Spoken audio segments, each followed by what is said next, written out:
moo fay football. parce que yeneen excentrés yi ils sont pas à l'aise quand ils jouent comme excentré droite. avec la reconversion de Ousmane Dembélé au poste d'avant-centre da ngay gis ne que Abdourahmane Désiré Doué dafa am un pourcentage sur le dispositif de Luis Enrique. Bradley Barcola, Visca Kvaratskhelia ils sont beaucoup plus à l'aise quand ils jouent comme excentré gauche moo tax ma ne leen Ibrahima Mbaye su gëmee boppam dëgg mun na imposer wu de parce que Doué par moment il peut être fragile. et dinaa la wax dara de Luis Enrique bàyyeegul Ibrahima Mbaye parce que xam na son talent. oui ku xam dëgg-dëgg le système de management de Luis Enrique bi muy yor Barça bi muy yor yenn équipe yi dafa yàgg gëm les jeunes talents. te le projet parisien dafa am lenn loo xamante ne dañ koy préparer des joueurs vont partir certains vont venir prendre la relève. léegi nag exemple baa ngi nii côté Liverpool je comprends pas le dispositif de Arne Slot. Mohamed Salah jël Mohamed Salah teg ko ci banc bi.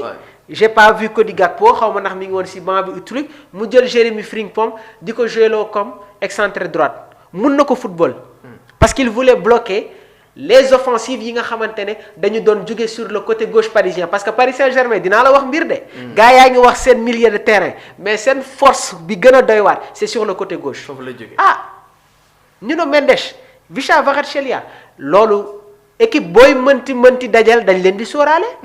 parce que Nuno Mendes a des ressources offensives. lim la mën a indil ci offensif bi bëri na et il n'est pas limité. techniquement il est très bon. nga am Visca Kvaratskhelia ñu bëri xamuñu ko woon mais il faisait partie des meilleurs joueurs du championnat italien bi Napoli di jël li nga xamante ne moom mooy le Scudetto avec Antonio Conte. et son départ a laissé des vides mais nag am na loo xamante ne Antonio Conte réussir na ko la reconversion de McTominay un milieu défensif bi mu ñëwee Naples mi ngi doon jouer relayeur mais léegi il joue quasiment comme excentré. polyvalence dafa nekk lu am solo trop Abdourahmane. bien sûr c'est important. donc gis nga ne que Paris dañu am ay certitudes Liverpool nag déplacement yi du yomb mais xoolal daaw Liverpool daf ko fekki dóor ko Paris dem fekki ko. dóor ko. gagné ko. éliminé ko. ñu ngi xaar. ça va être différent parce que équipe Paris. bu ma gis nii ils sont quand même un peu supérieurs aux Reds. waaye nag football dafa tëradi. mais soo ma doon wax pourcentage dama koy jox Paris Saint-Germain. pour qualification yi. dañu am ay certitudes ils ont des certitudes. Luis Enrique dafa am lu wóor. ba pare les joueurs se connaissent. Abdourahmane. ce milieu de terrain là mun nañuy gëmm sax di football. parce que il y a les sonores am na lenn loo xamante ne soo ko xasee ba miin rek jeex na. mooy le collectif. très bien Barça Atlético démb avec rouge bi nga xam ne ni Barça jël na ko bu Cubarsí ci premier mi-temps bi donc c'était difficile quand même pour Barça mën a tenir Atlético ci match boobu la finalement Atlético moo daal di gagner 2-0 donc ñoo ngi xaar match retour bi alors match boobu quand même xaw na métti si ñun maag Omar. mais démb am na lu ma la waxoon Abdourahmane. avant match bi. sama problème mu Barça charnière bi. surtout. Cubarsí il est bon il est très bon il est dans une logique. oui mais Abdourahmane. face aux grandes équipes manque d'expérience par moment mun na feeñ. oui te nee naa leen Atlético digganteem ak Barça Ligue des Champions. ute na ak suñu joué championnat ak ay coupe de. te nag Diego Simeone borom jom la. doo ko gañewaat ko man lenn moo ma jaaxal sur son style de management joueur yu mu am lan moo tax Atlético ba tey mënul produire un excellent football début de saison bi commencé woon na ko mais daf ko bàyyi. Atlético. oui Diego Simeone. parce que seetaan naa match bi nga xamante ne joué nañ ko contre Liverpool seen biir dëkk mais dañu sonal Liverpool.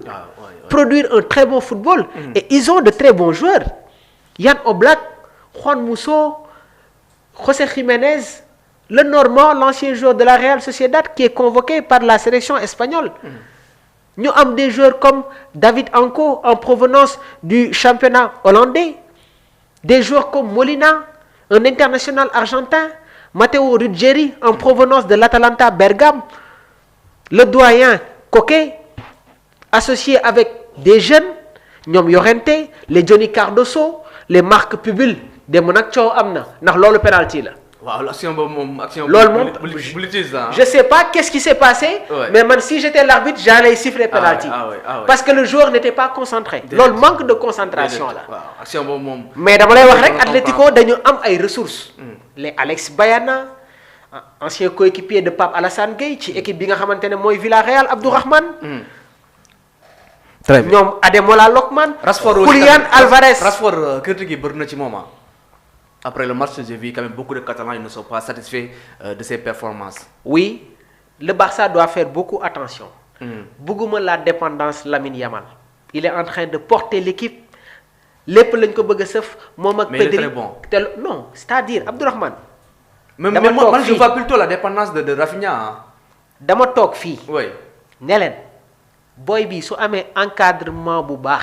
Non, il est trop bon. On peut retrouver Ah ouais. le numéro 10 légendaire. Ah ouais. Parce que li mu am à son bas âge. Non, il est... ñoom Ronaldinho sax toll ñu woon fii. Ça c'est vrai. Ronaldinho, à 16 ans, 17 ans, il n'était pas à ce niveau. À 18 ans, il n'était pas au niveau de Lamine Yamal. Li ma leen di wax nii nag, je suis en train de parler sur la progression du joueur. Lamine Yamal dafa am lenn loo xamante ne daf ko teel a am. Dafa bokk ci ay akiyam muy le mental. ak tamit adresse devant les buts. te yow soo nekkee jeune. tubaab bi li muy njëkk a def si yow. mooy nooy travailler sa finition. Ana Vinicius Junior il a pris des temps pour s'améliorer dans la finition. Lionel Messi dès ses débuts il était beaucoup plus dans les courses dans les accélérations mais boy bi li mu boole dafa bëri. Il est bon. ku ne Lamine Yamal non il est très bon. Ah, il est très bon. Il est trop bon Non, vraiment. Lamine Yamal moom. C'est un joueur c'est qu'on mais bëgguma ñuy dépendre ci moom ak Pedri. ba pare y a un autre joueur qui manque dans les grands matchs côté catalan. muy kan. C'est Frenkie de Jong. waaw ça c'est vrai. Parce que Eric Garcia comme milieu de terrain. Il va beaucoup plus être dans les duels.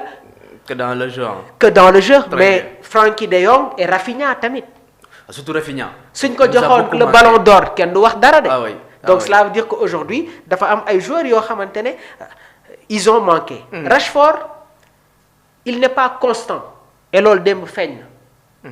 Le match retour va être très compliqué au Wanda Metropolitano qui va se transformer en un chaudron.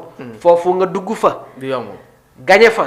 bokkul de. mais tout est possible. bi nga koy remonter. mais waaw tout est loolu possible. waaw d'accord naa. Ouais. football tout est possible. bi nga koy waaj a remonter daf la gagné biir dëkkam nga ñëw sa dëkk naroon ko remonter mais bii pas daf la gagné sa biir dëkk nga war ko fekki fi nga xamante ne. Mooy dëkkam. moom mooy dëkkam Ah, te baax. Atlético bi ma gis nii. remonté ko du yomb. am na ñu leen doon woowee soose yi.